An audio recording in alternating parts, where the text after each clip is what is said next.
lovely people, my name's Nicole, and I feel horrible for leaving this video to just like so late because it is already a week into July and I just have not had a chance to film. I've been working and it's been crazy, and like usually when I get like done with work it's already dark out and so I don't have light to film. I'm sorry. Anyway, this is my July wrap up. Let's just jump right into the books I read this month. So first I read This Book Is Gay by James Dawson, and this is a nonfiction just about all things, hypothetically, all things LGBT+, but it's really just LG with a tiny bit of B and like then special sections for T. Like, it's not actually all that super inclusive. It really only focuses on lesbian and gay. Every once in a while it will mention bisexual, and it often has like special like subsections for trans people, but it doesn't actually like incorporate it that much into the rest of the book. Overall, I think it's a really good like resource for people to have. I just had a number of issues with specific things like terminology and definitions. It gave the old definition of bisexual that the community doesn't actually use anymore because it's actually kind of transphobic, and things like relied on the gender binary a lot, wasn't at all inclusive of non-binary individuals, people who don't identify within the gender binary, people who are gender fluid, used transphobic language and assumptions associating gender with genitalia a lot, and things that like I'm sure weren't intentional. And overall, I think it's a great resource for people to have. It's just because I'm in the community and like this is what I do and like this is what I'm studying at school. Like I notice these things, and I just wish that he had maybe like more diverse people helping him edit, bigger variety of people in the who are in the queer community reading through for accuracy and sensitivity and things like that. So I gave this 3.75 stars because, like I said, there is a lot of really good information in it. Granted, most of it didn't actually have sources, which was an issue, but lots of really good information. I just had some issues with the presentation of the information. Then I read The Savage Song by Victoria Schwab, and I actually have a full video review on this, so I'm not going to talk about it too much.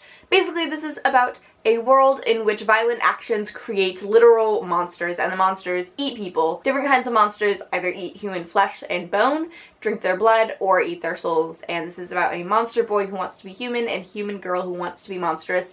I loved this. It was kind of an interesting book because it didn't feel like it was driven by, it definitely wasn't like super plot driven, and it didn't feel super character driven either. It felt almost like thematically driven, if that makes sense. I don't know. I talk about it more in my full-length review. I will link that in the doobly-doo. But it was just so good, and the world was so vivid and just incredible. Victoria Schwab is one of my all-time favorites, so check this book out. I give it 5 stars. Then I read The Only Thing Worse Than Me Is You by Lily Anderson, and I actually DNF'd this at about 75 pages. I went into this really excited for kind of a cute hate-to-love relationship, but the main character was really slut-shamey, and it felt like she was very like, oh, I'm better than you because I don't wear short skirts and I read comics. I'm like, that's not necessary. Like, she was insinuating that her friends and classmates who were like boy crazy weren't as intelligent as her, and I'm like, that's bullshit and that's ridiculous, and I don't need to read that crap. And I wasn't really gripped by the relationship between the two main love interests. They just sort of felt annoying, and like their bickering didn't feel all that clever or interesting. Maybe it gets better later on. I just really had no interest in waiting to find out.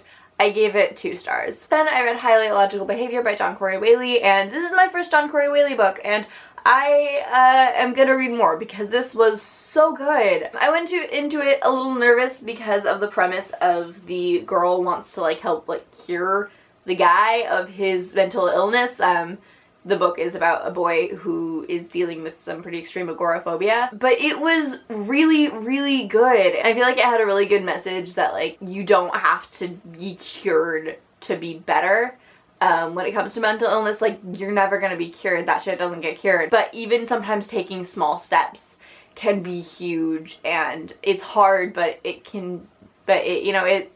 worth it. And having a really good support network of friends and family Again, won't fix everything, but it does help a lot. I also loved the main characters. They were all charming and hilarious. I feel like Solomon has pretty much the same sense of humor, or a very similar sense of humor to me, so I immediately connected to him, and it was just so good. I loved the dynamic between the three of them. It was fantastic. And I loved this book. I gave it 5 stars. Alright, the next set of books I actually talked about in my Booktubeathon wrap-up fairly extensively, so I'm just going to mention them super quickly, give a very brief summary of my thoughts, and then link to the full wrap-up in the doobly-doo. So you can go check that out if you want more extensive thoughts. So first was Letters from a Fictional Life by Kenneth Logan, and this was cute, sort of a generic coming-of-age queer story. Nothing too out of the box, but definitely enjoyable. I gave it 4 stars. Then I read Summer of Supernovas by Darcy Woods.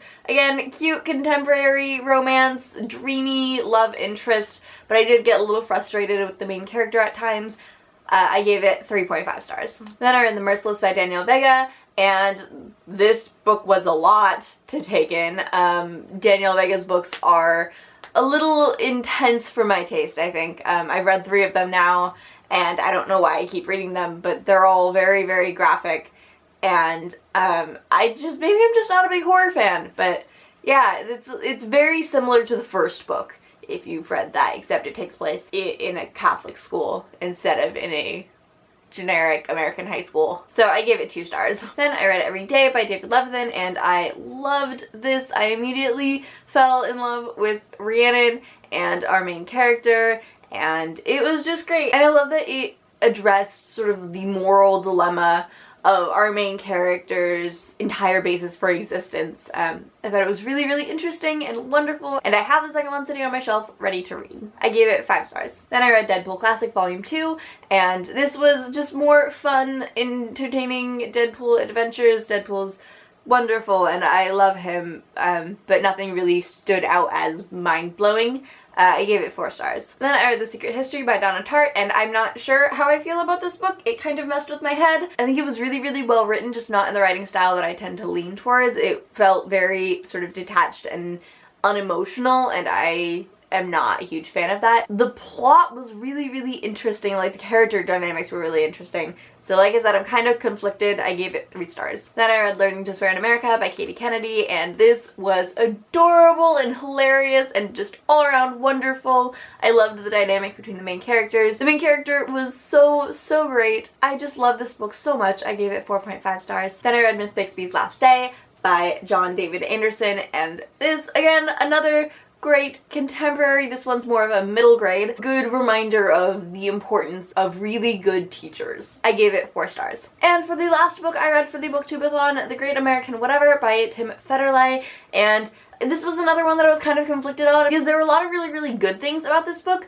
but it felt a little too Catcher in the Rye for me, in that it felt like it was trying a little bit too hard at times to be deep and to be philosophical, and it felt a bit heavy-handed. But even though it wasn't the book for me, I feel like it could be a really, really good book for other people. So I gave it 3 stars. And after the Booktubeathon was over, I don't know, I haven't been in a big reading mood since the Booktubeathon was over, but I did pick up Harry Potter and the Cursed Child, and I read this as soon as I got it. I got it at the midnight release on the night it was released, and then I read it for like 4 hours straight until I finished it. Here we go. Okay. I hated it. I really, really didn't like it. I'll do a full review on it probably, because I just need like 15 minutes to talk about it and talk about my feelings about it. I think a part of why I didn't like it was because, you know, it's been almost 10 years since the last book was released. I've had my time to figure out my emotions about the next gen, to put together my headcanons, and to be comfortable with the fact that we wouldn't get closure on them. So I gave myself my own closure. I think a lot of the fandom did. And then this comes along and it's just like, nope! That world that you've built in your head for this next gen over the past 10 years, none of it's real. Okay, a little bit was real. The fact that Scorpius and Albus are best friends, the fact that Ron tells bad dad jokes, 100%. definitely. The fact that McGonagall is just so done with everyone, definitely. But there were a number of things that were just felt so wrong to me. And there were a number of things in this that they were absolutely absurd. And it was just weird. And I felt like you could tell that J.K. Rowling didn't actually, like, do the writing. Because it says, based on an original new story by J.K. Rowling, but it's a new play by Jack Thorne. So J.K. Rowling didn't actually write most of the play, she just came up with the story. And I feel like you can really tell that in the writing. It doesn't read like the rest of Harry Potter. I had a lot of issues with it. Like I said, I'll talk about it more in a full-length review, but I gave it 1.5 stars. I'm so disappointed. Alright, so those are all the books I read this month. Let me know what you thought of any of these in the comments. I love you, and I will see you later. Bye!